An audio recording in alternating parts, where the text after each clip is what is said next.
Hi, my name is Maddie. Pastor Joey is my dad. I want to welcome you to Grace Church. We are going to start in just a moment. Be sure to share this video. You can set up a watch party and have friends join you. Grab a cup of coffee and a Bible, and we will start in just a minute.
Hey, welcome to Grace Church.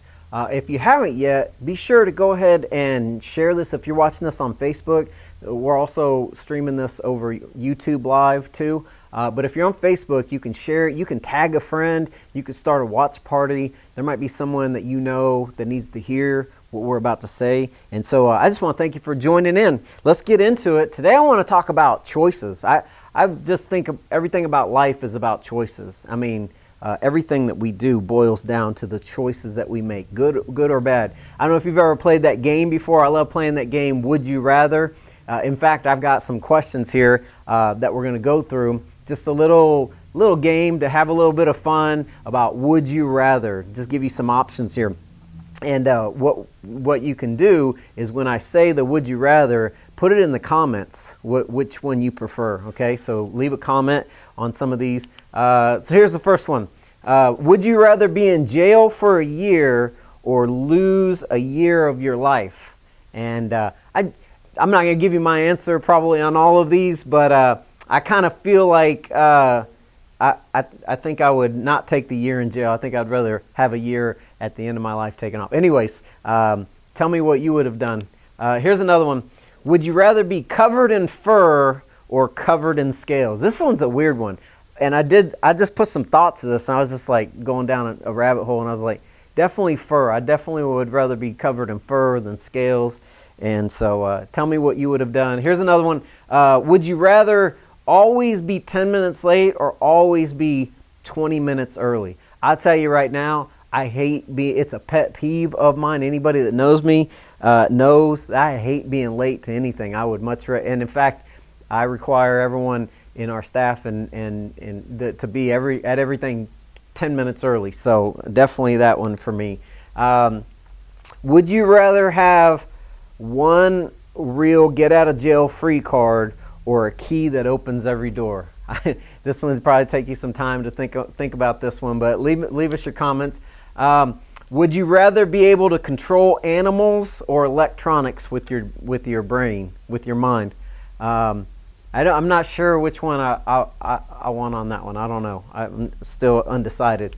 Here's one. Would you rather have edible spaghetti hair that regrows every night or sweat maple syrup? First of all, I wouldn't want either one of those, but I guess if I had to choose, I think I would have the spaghetti hair that I could eat every night. But I don't know. I was thinking about this. You know, spaghetti has carbs. I'm on the keto diet, so spaghetti has carbs, and there's a lot of sugar in maple syrup. So I'm not sure which one I would choose. All right. So like I said, life is all about choices that we make, and sometimes we choose right, and sometimes we choose wrong. Like, have you ever chose the wrong thing? Of course you have. We all have. We've all been there. Like for instance, I don't know if you've ever done this. This has happened to me before, but I'm driving to a destination and I decide to take a shortcut. I think to myself, It looks like I'm going to get there quicker by taking this road. I know it's not on the map, and I know GPS says to go this way, but I'm going to go this way because I'm going to get there. And then I find out it's a dead end, or I have to drive miles and miles before I can find a place to turn around. Has that ever happened to you? Like, here's another one. Maybe you chose poorly when you were in school, and I don't know if this has ever happened to you, but we had an opportunity to choose between dating one of two people, and you had two people that liked you, and so you had to choose one, and maybe you chose wrongly. I don't know if that's ever happened to you. You picked one, and you're like, dang it, I picked the wrong one, and still to this day, you're probably kicking yourself. Or if you're like me, that happened to me one time in high school, and I remember I had two girls that I was talking to, sort of, I guess you could call it dating. And so I remember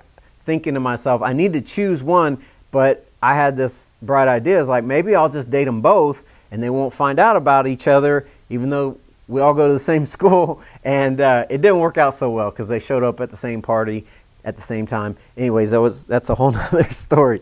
But I chose wrongly on that one. But I want you to think about this, because we make choices every day, and some choices are major and monumental, and a lot of our choices are just minor and relatively insignificant. You know what I mean? Like, not a lot of consequences if you choose the wrong thing. Like, for instance, that one time that I was driving down the road and I was hungry, so I decided to pull into McDonald's, and I saw a sign that they were that they had the McRib, and I thought to myself, I've never had the McRib before, wonder what it tastes like. And so I ordered the McRib. This was years ago, and to this day, I will never take another bite of the McRib. That was a huge mistake for me. I didn't like it. It's not my thing. Maybe you like that, but that's not me. Or some other relatively insignificant choices that I made.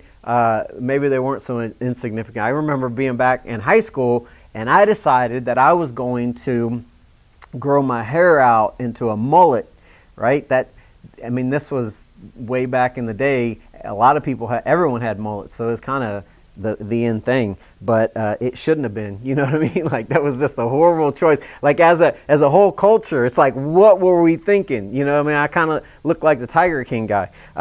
But anyways, and then in my 20s, I decided to bleach my hair. I cut the mullet off, but I bleached my hair, and eventually the bleach turned orange, so I was walking around with orange hair, and I thought, that was a good idea. It was not a good idea. Just like in high school, tight rolling my pants, probably this ranks right up there with one of the worst decisions I ever made. I remember me and my friend Brandon were going to prom, double dating with these girls to go to prom, right? He and I weren't going to prom. We each had dates, but we were going together.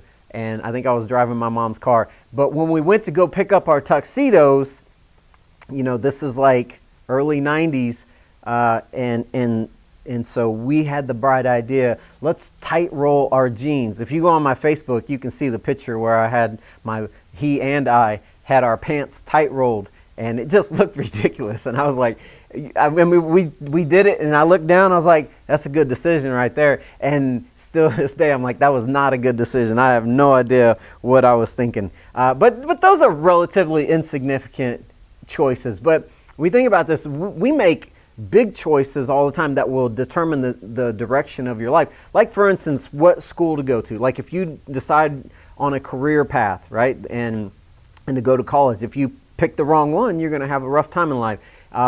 Another choice is who you decide to marry. You're going to spend the rest of your life with this person. You need to choose wisely, like, hopefully, or else if you don't choose wisely, then you won't be spending the rest of your life with this person. That's a huge choice to make.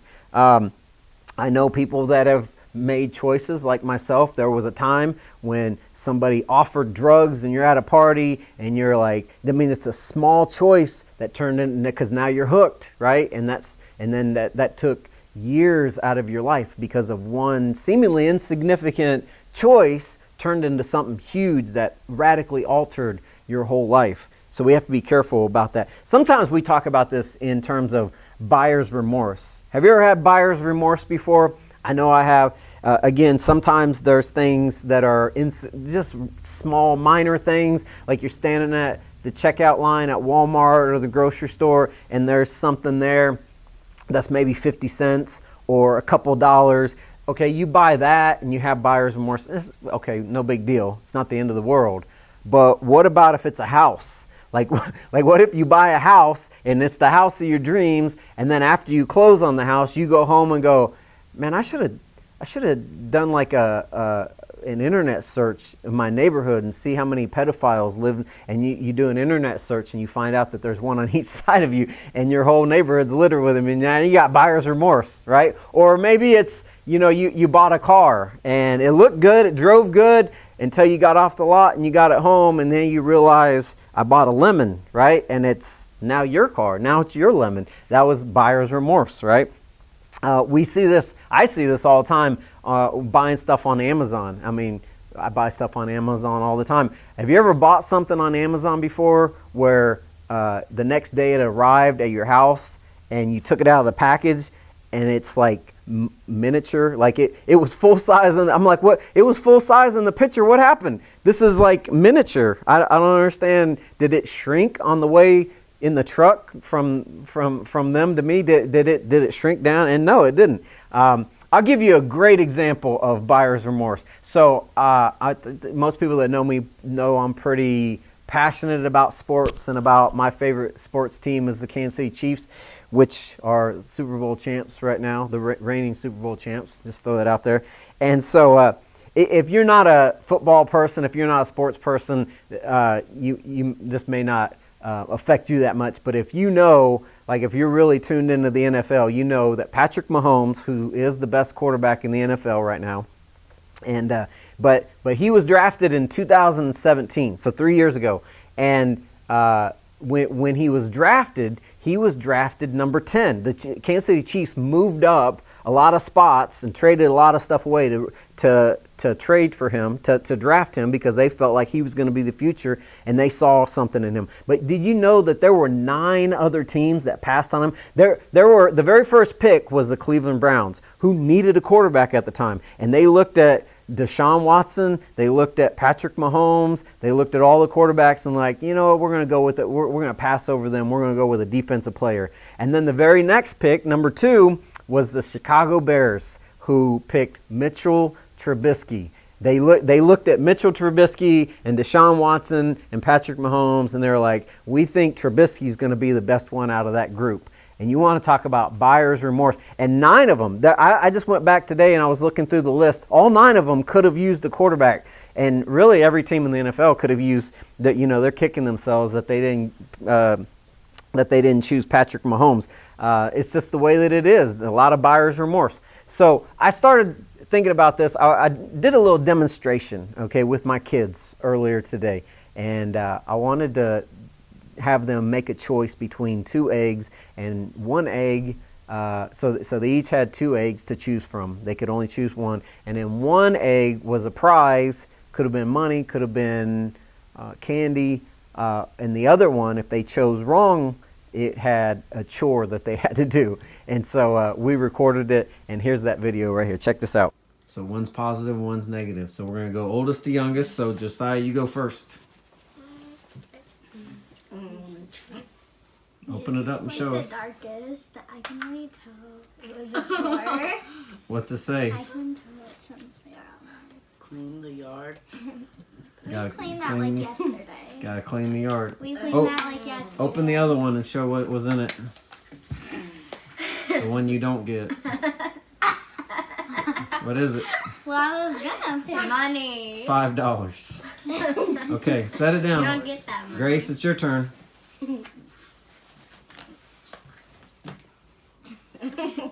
Is it candy? Yes, it's candy. All right, open the other ones and read it.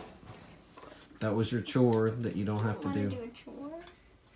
I did that like yesterday. What is it? Read it. It's not a hamster. It's not a hamster. It's a guinea pig. Okay, go, Maddie. Clean the guinea pig's cake. I'm gonna take You gotta take that one. Dang it. Since JoJo didn't win. I knew right when I picked it up that it was Since a JoJo chore. didn't win, I Do get the his dishes. money. Well, she already makes me do the dishes. Read it. It says do the dishes. She already makes Jackson, me do the sit down. Do you do them though? Read now. Open the other one, the one that you didn't get. Candy. Yes, candy. All right, now it's Jackson's I turn. don't care which one I get. Y'all should have Okay. won your $5 Oh, yay. back. Read it.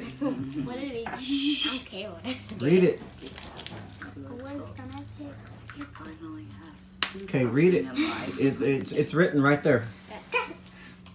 Clean your room. Yay, Jackson. Now JoJo doesn't have Open to the do other it. one. Because his room is in. Read it.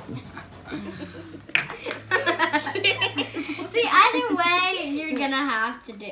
See, either way, you're gonna have to clean your room. They both say clean your room. So now everybody go clean your room. All right. So some chose right, and Jackson needs to clean his room. That's what we all concluded about that. So, but anyways, I want to get into this Bible passage in Matthew 27. If you have a Bible, turn there. You want to look at it on your phone app. But Matthew 27, and because Easter is all about Jesus, right? Easter is about Jesus coming to this earth, and he died on the cross, and 3 days later he rose from the grave. That's what it's all about. It's not about the Easter bunny and the eggs, and that's all nice. Nothing wrong with any of that stuff, but Easter is about Jesus. And so what happened before the resurrection, there was a series of events that led up to that. And I want to focus in on one particular event that happened before the crucifixion. And so it's in Matthew 27, and here's what had happened. Okay, so the night before, Jesus was with his disciples. They were in the Garden of Gethsemane. They were praying, and then Judas, who was a betrayer, led the officers to come and arrest Jesus. And when they arrested Jesus, all the disciples scattered. Okay, they just ran. They were scared. They were fearful for their life. And so they took Jesus, and they began to, the Roman soldiers began to beat him and mock him, and they put a crown of thorns on his head. And what they did first was they took him to this courtroom, and it was basically a mock trial by the religious leaders. And their whole deal, the only reason that they were mad at him, the only thing that they had against him, because they could never point to a particular sin, he never broke any of God's laws, there was nothing you could find as fault against this guy except for one thing, and that he claimed to be the Messiah, and they did not believe he was telling the truth. So they wanted to put him to death. Now here's the problem with that. They concluded he was guilty, but the Jewish people couldn't put anybody to death. That was the Romans' job. And so what they did is they took Jesus, now that they concluded he's guilty of a death sentence.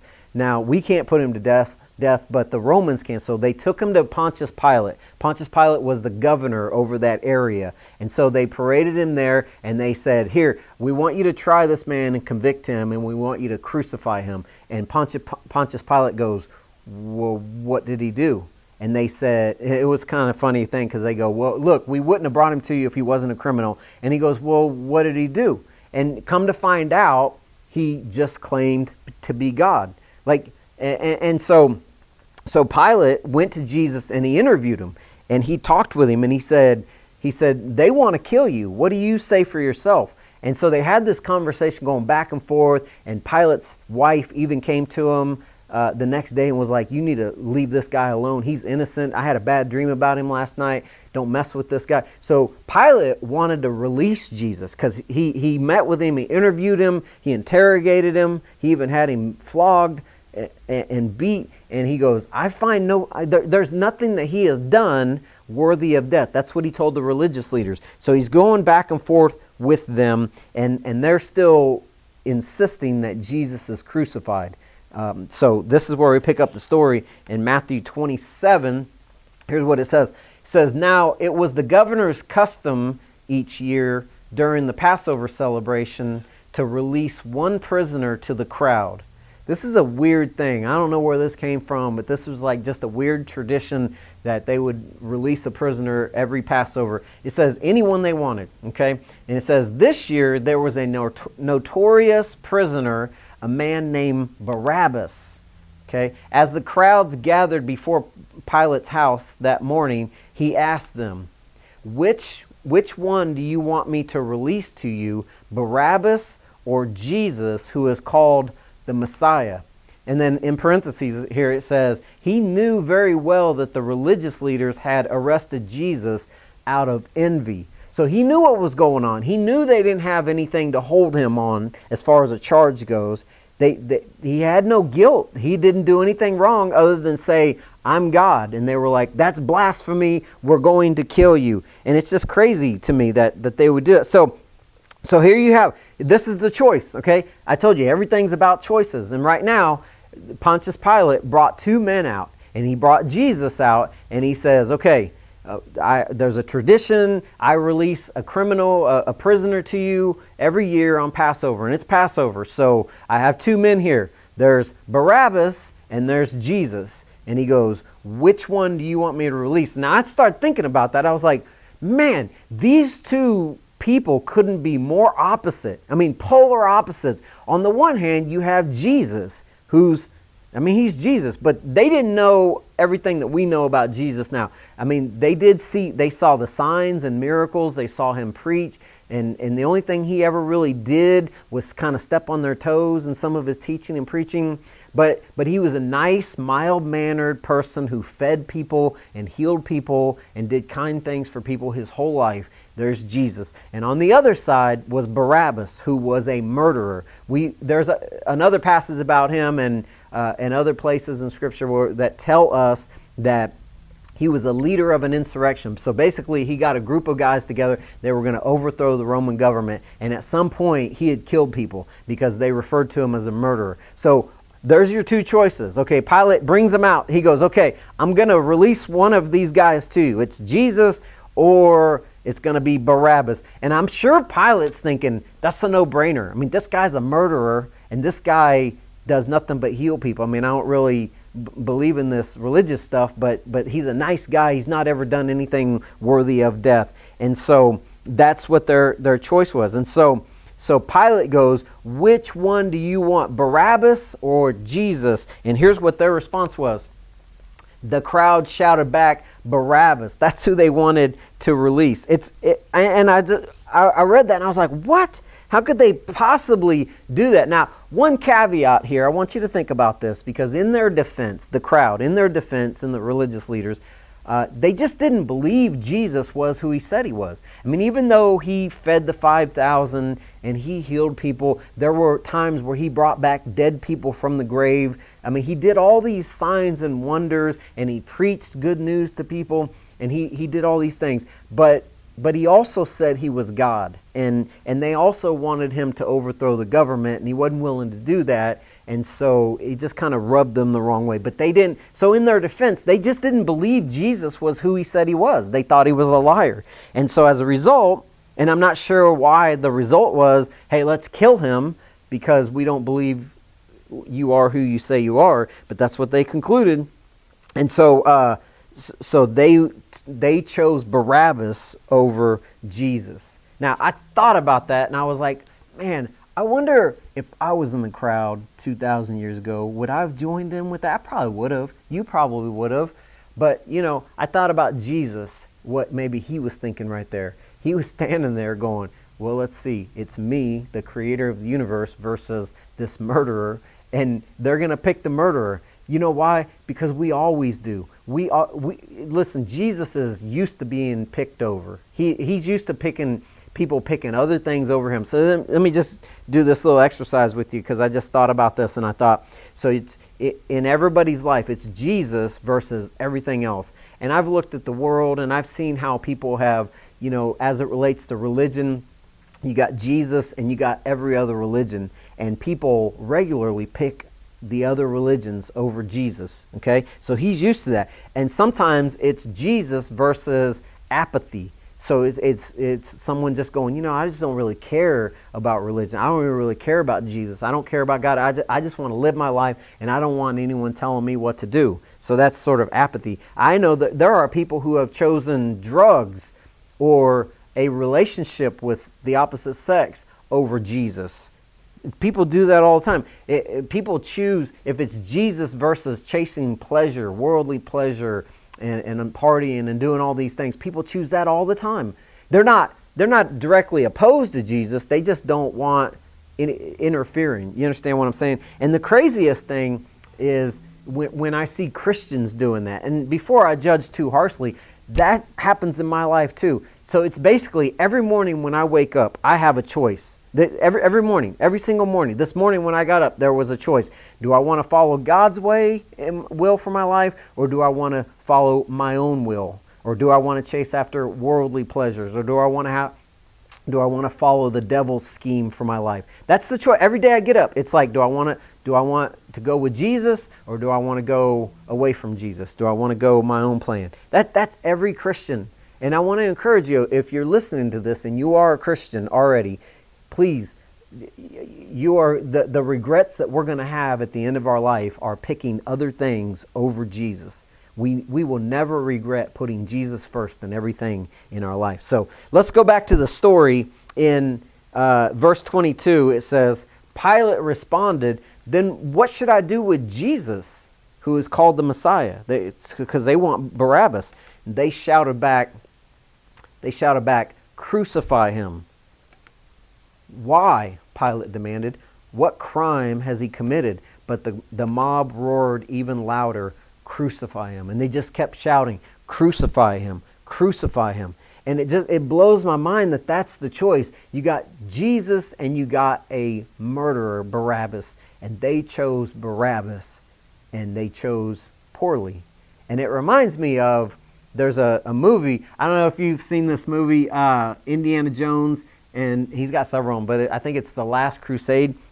And in the movie, it's not the one where the Nazi gets his face melted off. That one's pretty cool. But this is the one, it's The Last Crusade, where they're trying to find the Holy Grail, the cup of Jesus. And so they finally come to this place, and there's a bunch of cups out there. And there's this man, and he goes, you need to choose wisely. He goes, because one cup leads to life, and the other one leads to death. And so one of the guys, he's a Nazi, and he picks the most beautiful cup, and he takes a drink out of it, and basically his face melts off. He turns basically to he turns the skeleton right there before everyone's eyes, and it freaks everyone out. And I'm going to spare you the gory video on that, but I do want to show you a clip from this, and this picks up right after the guy gets melted down to nothing. So check this out. Which one is it? You must choose.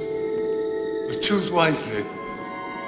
For as the true grail will bring you life, the false grail will take it from you.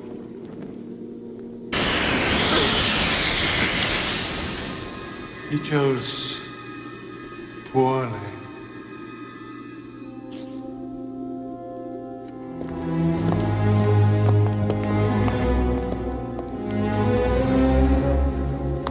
It would not be made out of gold.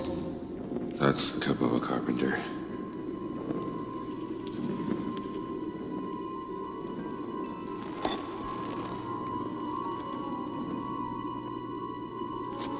There's only one way to find out.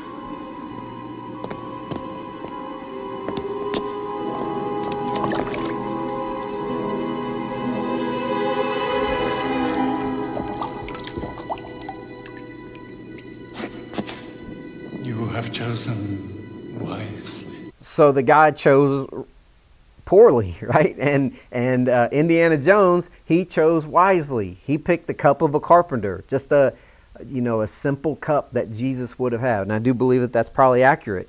And so one chose poorly, the other chose wisely. Now that's our choice every day. Again, and all of this just comes to a head in terms of Jesus. Like, what are you going to do with Jesus? Because even though we're not 2,000 years ago having the choice between Jesus and Barabbas, but that is the choice. Every one of us has to choose for ourselves.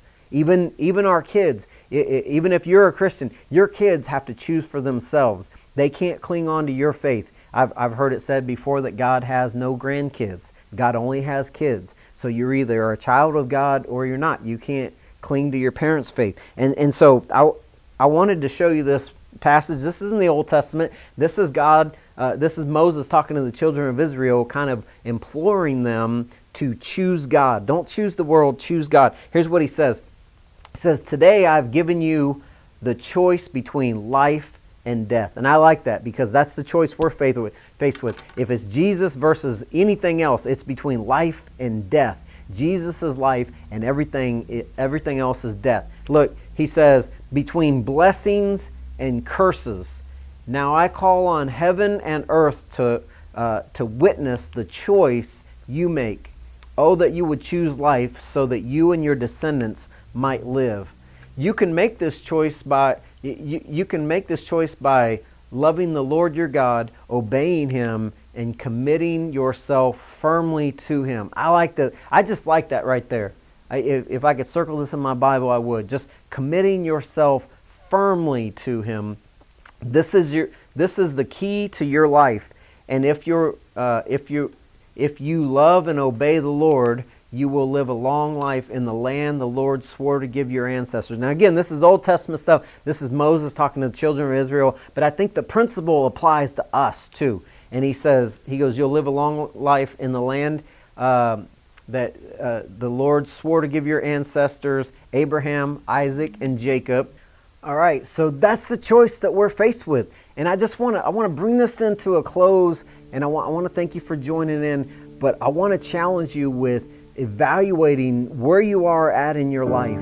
Has there ever been a time in your life where you really have said yes to Jesus and you've chosen Him? Because I promise you, when you do that, when you make that decision, everything in your life changes, and it's all for the better. Like, I don't regret a single day of giving my life to Jesus Christ. It's the best thing that I've ever done. It's the best thing that's ever happened to me. So I want to challenge you with that and implore you that and remind you that it takes a conscious effort on your part. You have to make a decision.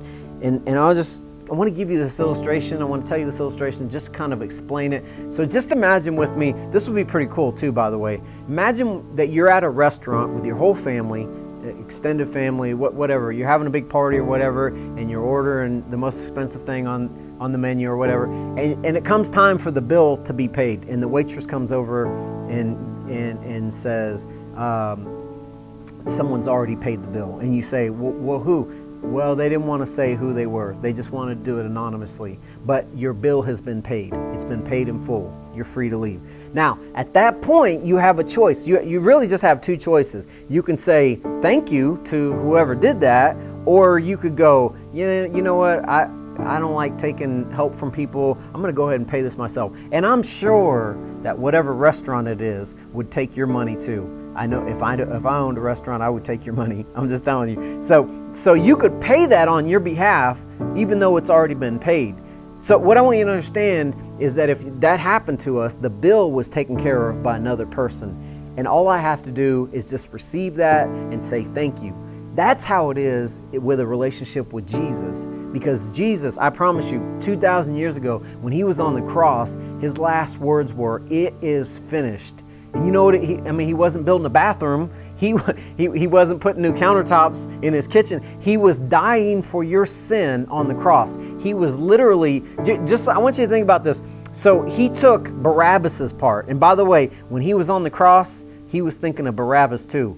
He loved Barabbas. God loved Judas. God loves even His enemies. On the cross, He paid their sin debt. So while He was on the cross, He said, "It is finished." And what He meant by that was that all of the sin that I had ever committed in my life, past, present, future, Jesus took my place on the cross. I should have been the one hanging on that cross, but Jesus took that from me. He took that penalty. It's almost like the cup of suffering, and He took that, the punishment, okay? And He did that for you too. But you have to say yes. You have to accept that. You have to receive that free gift of eternal life. And so I'm not going to belabor the point, but if you're listening to me right now and you're watching and God has spoken to you, probably you've been thinking about this for a long time. And if you're sitting there thinking to yourself, you know what, I've tried everything else and I'm really just sick and tired of being sick and tired. I'm tired of chasing after what the world says is going to make me happy, only to realize it doesn't make me happy. Maybe I'll try Jesus. That would be choosing wisely. So if that's your choice, I want to give you the opportunity to make it. And I want to give you, this is just called the salvation prayer. And I want you to pray this with me right where you're sitting, right where you're watching this. Okay, there's no magic formula. It doesn't have to be these words exactly, but this is just called a salvation prayer. And I prayed something like this 23 years ago, and it changed my life. As soon as I prayed it, Jesus came into my life, and I've never been the same ever since. So right where you're at, if you want to pray this prayer, pray this with me. Just say, "Dear God, today I choose Jesus. I admit that I am a sinner and cannot save myself. I believe that Jesus was the Messiah who came to the earth to die in my place." Just pray this prayer to him. Just say, "I believe he was crucified, buried, and rose on the third day.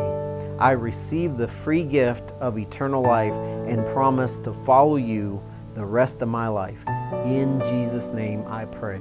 Now listen, that's the greatest decision you've ever made. And that's the funnest part of my job. It really is. The best part of my job is I get to share the good news with people, because what that means for you, if you just prayed that, God just looked at everything that you've ever done and forgave it. Every bad thing, every sin you've ever committed, every time you broke one of God's laws, he forgave it. Everything past, present, and future. And he's got so much in store for you if you would just follow him. And so I want to encourage you to do something. I want you to, if you prayed that prayer, to reach out to me. Send me a message over Facebook or an email.